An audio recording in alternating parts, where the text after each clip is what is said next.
And sometimes people think this causes hay fever, but you say no. It doesn't. This is insect pollinated, so the pollen is heavy and sticky to the insect bodies. It's a relative called ragweed that makes tiny flowers you'd never notice. It dumps its pollen in the wind and gives us all terrible hay fever problems. So don't blame the beautiful goldenrod. This is about past its prime. There are a few little flowers blooming back in here. And also back there is this wonderful native plant here. What do you think about that, Sally? Oh, it's beautiful. And look at these little seeds here. Well, this is a native American euonymus. And it's deciduous. It's getting its fall color going here. The fruits look like little strawberries. In the summertime, it's sometimes called the strawberry bush. But in the fall, late summer, fall, they burst open and reveal those bright orange seeds.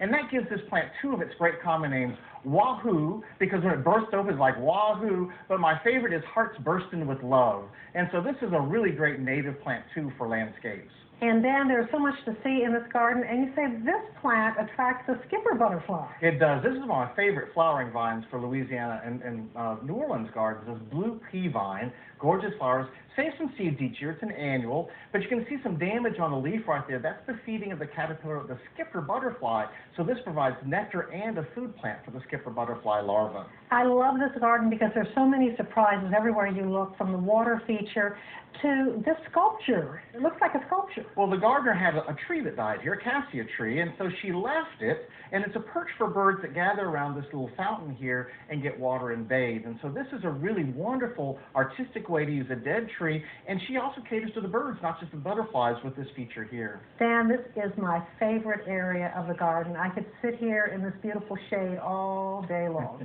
Well, we have these two huge oaks back here, and it gives this back garden a completely different personality altogether. Now, the shade limits the number of flowers you get, so you can see a lot more green here.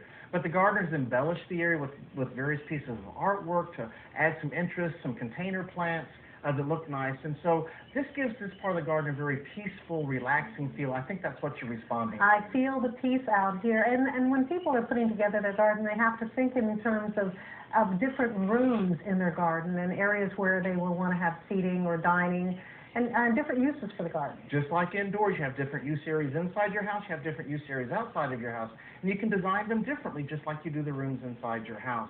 And that's what's been created so lovely in this garden. Oh, thank you, Dan, for showing us the cottage garden. It's beautiful out here. And if you want to see more of these